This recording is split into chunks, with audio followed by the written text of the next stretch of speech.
Hi, I'm Luna. Welcome back to Luna ơi! Democratic Centralism is an organizing methodology based on dialectical materialism, which has been used by socialists around the world for over a century. If you haven't seen part 1 of this series in which I explain the basic philosophical concept of democratic centralism, there's a link in the description.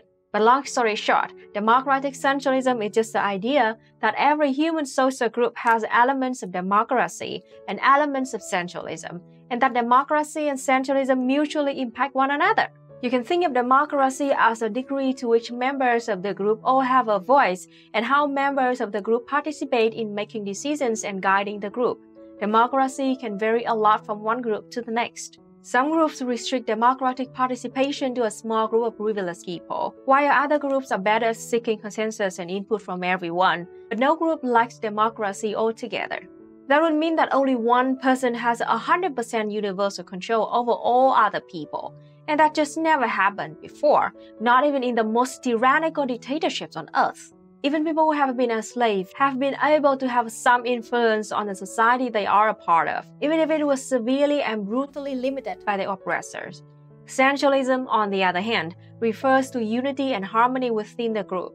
Just like with democracy, centralism can manifest in many forms. Sometimes centralized positions are imposed on the group through force, coercion, and manipulation. But centralism is not always bad. Centralized thought and action can be developed positively by building harmony and unity in vision and purpose among members of the group in collaborative and healthy ways. So democratic centralism is just recognition that democracy and centralism exist in all human groups, and that they impact and develop one another mutually. To put it simply, good democracy can enhance centralism by building unity and harmony. Good centralism can develop democracy by enhancing cohesion and consensus. And of course, bad centralism can erode democracy, just as poorly developed democratic structures can break down centralism, aka harmony and unity in a group.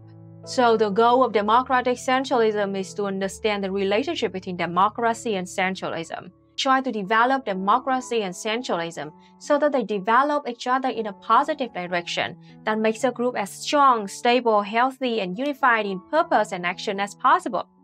Okay, that's pretty much the summary of part 1. So now let's talk about the origins of the philosophy of democratic centralism. The first people to talk about organizing human groups and societies in the context of dialectical materialist philosophy were the same guys who created the dialectical materialist philosophy, Karl Marx and Friedrich Engels.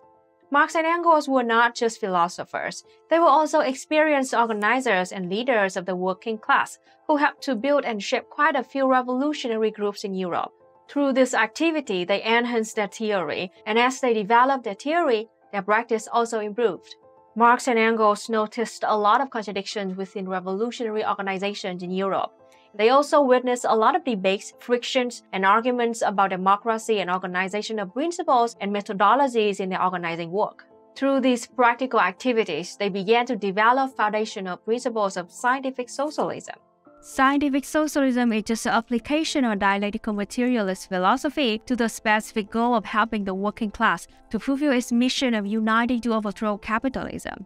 Marx and Engels studied history deeply to try to understand how revolutionary change happened throughout history. They analyzed the development of human society over time so that they could have a better understanding of how human groups, systems, and societies develop, believing that this analysis would help them to anticipate and solve the problems facing the working class. In their study of history, they realized that democracy is always associated with the movement and development of human society. And indeed, the principles of socialism developed by Marx and Engels can be said, in large part, to be principles for developing a truly democratic human society. Marx and Engels defined democracy as a political regime in which the people play a central role.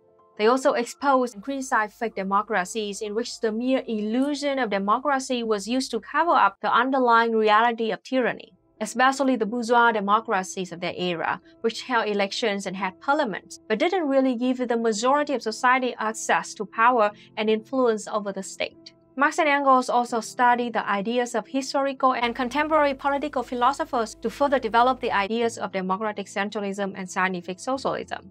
For example, in Critique of Hegel's philosophy of right, Marx pointed out the essential difference between democracy and monarchy. According to Marx, Monarchy is a state regime that does not reflect democratic values. Instead, monarchy distorts democracy and is defined by anti-democratic values. He made similar critiques of the feudal state system and the religious underpinnings of this undemocratic system. The fact that monarchy is defined by its opposition to democracy is very important to understand.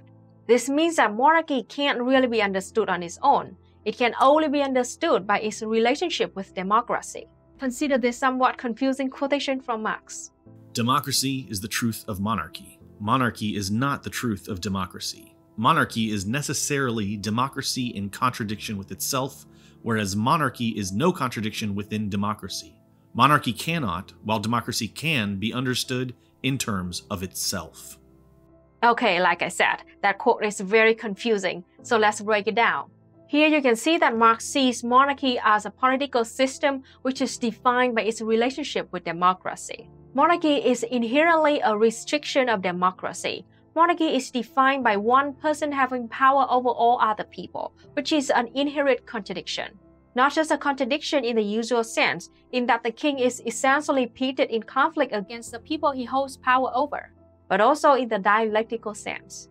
In dialectical materialism, a contradiction is a situation in which two things, phenomena, or ideas mutually impact and develop one another until one side overtakes the other side. It is this conflicting relationship that drives all motion, change, and development in the universe. So contradiction plays a very important role in development, and development plays a very important role in understanding the world and human society.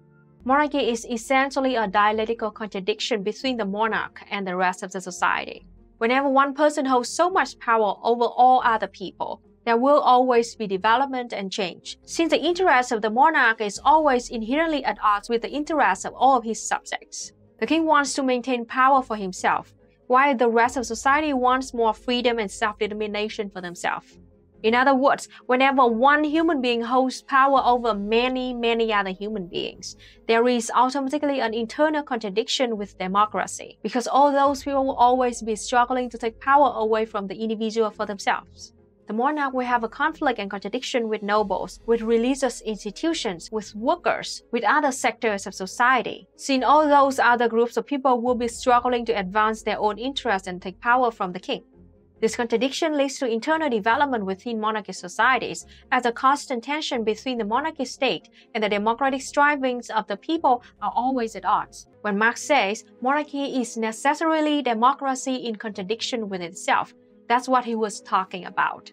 He's saying that there's an inherent tendency of development which stems from the contradictions between a monarch and his subjects. In other words, a contradiction between monarchy and democracy. And it is this conflict between monarchy and democracy which defines monarchy. Because monarchy is defined by the contradiction between the monarch and the people, monarchy can't stand on its own. Monarchy can't be understood in terms of itself. It will always be essentially defined by its internal contradiction with democracy. On the other hand, when Marx explains that monarchy is no contradiction within democracy, he means that a democratic system which puts power in the hands of the people instead of a single monarch contains no such contradiction. Since democracy is not defined by an inherent contradiction, it can be understood in terms of itself. Marx further explained, "In monarchy, one part determines the character of the whole. The entire constitution must be modified according to the immutable head. Democracy is the generic constitution. Monarchy is a species, and indeed a poor one." This means that for Marx, democracy is a more basic, natural, and sustainable state of affairs. It is more stable and suitable for a group of people to govern themselves than for one person to have power over everyone else. Marx further explains that democracy is content and form. Monarchy should be only form, but it adulterates the content. Okay, this might sound confusing again, so let's talk about what content and form means in dialectical materialism. As a reminder, in dialectical materialism, things are defined by internal and external relationships. So you can think of content as ingredients from which something is made, whereas form refers to the stable system of internal relationships which defines something as itself. Take a wooden chair, for example. The content of chair are the wood and nails that it is made from. The form of the wooden chair is a stable system of relationships which we think of as a chair. The nails hold all the wooden parts together. molecular bonds hold the wood itself together, and so on. All of these relationships come together to form what we think of as a chair. So the content are the ingredients and the form is a stable collection of relationships which together we call a chair. So now, hopefully you can better understand what Marx is talking about when he says that democracy is content and form, whereas monarchy is only form but adulterates the content. Monarchy is obviously a form. There is obviously a phenomenon which we refer to as monarchy. But the form we call monarchy can be considered in and of itself, because its content is a major contradiction between monarchy and a different contradictory form which we call democracy. The form of monarchy can't be understood as a stable concept on its own. The content, the ingredients of monarchy include two forms in contradiction, monarchy and democracy. Thus, monarchy is defined not in and of itself, but as a contradiction between the monarch and the rest of society. Monarchy can't exist stably in and of itself because the content is adulterated. That is to say, the content consists of a constant struggle between the monarch and the rest of society. A democracy, on the other hand, has a stable form and content which can be examined in and of itself. Democracies are, of course, composed of internal and external relationships and contradictions. But the internal content of a true democracy is one and the same as the content of society itself. In other words, we can study the content and contradictions within a democracy and better understand the democracy in and of itself. If it truly is a democracy, then it won't be defined as a major contradiction between the democracy and some other form. We can examine it for what it is, a stable form of democracy with a stable content composed of every member of society with some measure of equality. Of course, what we call democracy in bourgeois states would not constitute a true democracy, since the capitalist class holds all of the power and the working class only has the illusion of democracy. This means that a bourgeois democracy has essentially the same problem as a monarchy. It is based on an internal contradiction which constitutes an adulterated content. In this case, it is a class contradiction, a contradiction between the working class and the capitalist class. Only by dismantling capitalism can this contradiction be resolved so society can move on to true democracy. This is one of the internal contradictions of capitalism which makes it so unstable. And that is why Marx and Engels believed that the working class must come together and overthrow capitalism before there could be any hope for establishing a true democracy. According to Marx, in monarchy, we have the people of the Constitution. In democracy, the Constitution of the people. Democracy starts with man and makes the state objectified man. Just as it is not religion that creates man, but man who creates religion, so it is not the Constitution that creates the people, but the people which creates the Constitution. Here, Constitution refers to the system of government, power, and control in society. Under monarchy, feudalism, and bourgeois democracy, a single individual or a small minority class of privileged individuals create the constitution and hold all the power and decide how the society should be run, while the majority of society are forced to conform to this minority agenda. In a true democracy, the people develop society according to their own will, aspirations, and needs. Therefore, a true democracy is simply the expression of the will of the people and should provide freedom for the vast majority of the people. In dialectical materialism, it is very important that theory is always tested against reality. We must look at reality to see if theory is functioning the way it's intended. To find out whether or not a society has true and functional democracy, the conditions of the people and the relationship between people and the democracy must be observed and studied. If the will of the people is expressed through democratic system, there is a true democracy. But if the will of the people is not manifested through the democracy, then it is not truly a democracy, as Marx explains. The Constitution becomes a practical illusion the moment it ceases to be a true expression of the people's will. According to Marx, political participation of the people is the most important part of our democratic system. This means the people must be truly represented through elections and other democratic structures, and the validity of democracy can be measured by analyzing elections and other democratic processes. In Critique of Hegel's philosophy of right, Marx emphasized the special role of political elections as a basic form of direct democracy. He said, "The vote is the actual relation of actual civil society to the civil society of the legislature, to the representative element. In other words, the vote is the immediate, the direct, the existing, and not simply imagined relation of civil society to the political state. It therefore goes without saying that the vote is the chief political interest of actual civil society. Importantly, Marx and Engels were the first to explain democracy using the principle of dialectical development.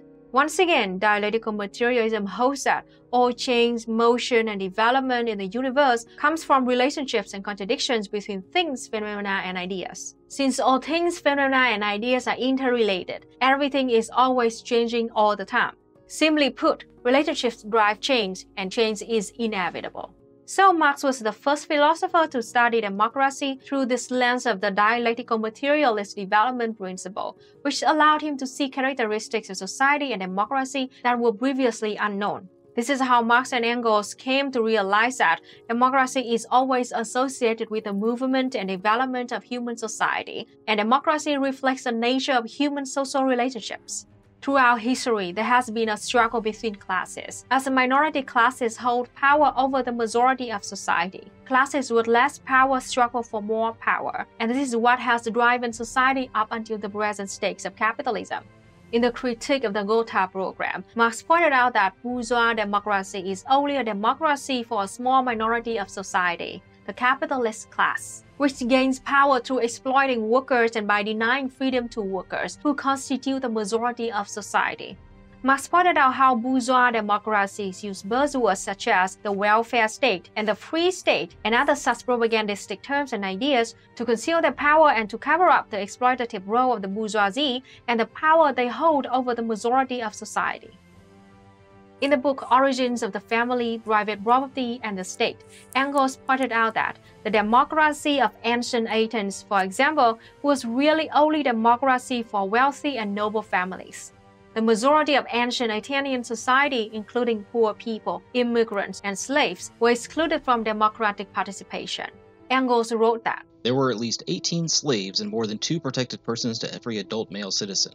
The reason for the large number of slaves was that many of them worked together in manufactories, in large rooms under overseers. But with the development of commerce and industry, wealth was accumulated and concentrated in a few hands, and the mass of the free citizens were impoverished. Their only alternatives were to compete against slave labor with their own labor as handicraftsmen, which was considered base and vulgar, and also offered very little prospect of success, or to become social scrap. Necessarily, in the circumstances, they did the latter, and as they formed the majority, they thereby brought about the downfall of the whole Athenian state. The downfall of Athens was not caused by democracy, as the European lickspill historians assert, to flatter their princes, but by slavery, which banned the labor of free citizens. a democracy that undermines and excludes the working class is a democracy that is doomed to constant turmoil and eventual collapse. A true democracy must be a democracy of the majority of the working people. Otherwise, the content of illusionary democracy is adulterated, and there will always be conflict, contradiction, and instability from the tension between the minority who wield all the power and the majority who constantly struggle for more power and democratic participation. Thus, a capitalist society in which a handful of wealthy capitalists hold the most power will never be a true democracy and will eventually fall apart, one way or another, due to the constant pressure of contradiction between the minority in power and the oppressed majority. In summary, Marx and Engels see democracy, true democracy, as a system in which the people play the decisive role in guiding society. Democracy, therefore, must be directed towards the goal of freedom, justice, and happiness for the people and the whole humanity. Unfortunately, this goal can never be fulfilled under capitalism. Until capitalism is completely eradicated, we will not be able to have truly democratic societies. That's why the mission of the working class and the most important priority of human society in our current stage of development must be overthrowing capitalism. This is the democratic basis of scientific socialism. Wow, we've talked a lot about democracy in this video, but what about centralism? Well, Marx and Engels laid the foundation for the philosophy of democratic centralism in the analysis of democracy, but it was Vladimir Lenin who synthesized these ideas to form the philosophy which we call democratic centralism today. So in part 3 of this series, we will take a look at Lenin's contributions to the philosophy of democratic centralism. And then later in part 4, we will look at how these philosophies are put into practice here in Vietnam. Once those videos are complete, I will put links in the description right here. So be sure to subscribe and let me know in the comments if you have any questions or ideas you would like to share about dialectical materialism, democratic centralism, or anything else. That's all for now. Thanks so much for watching and see you next time. Bye!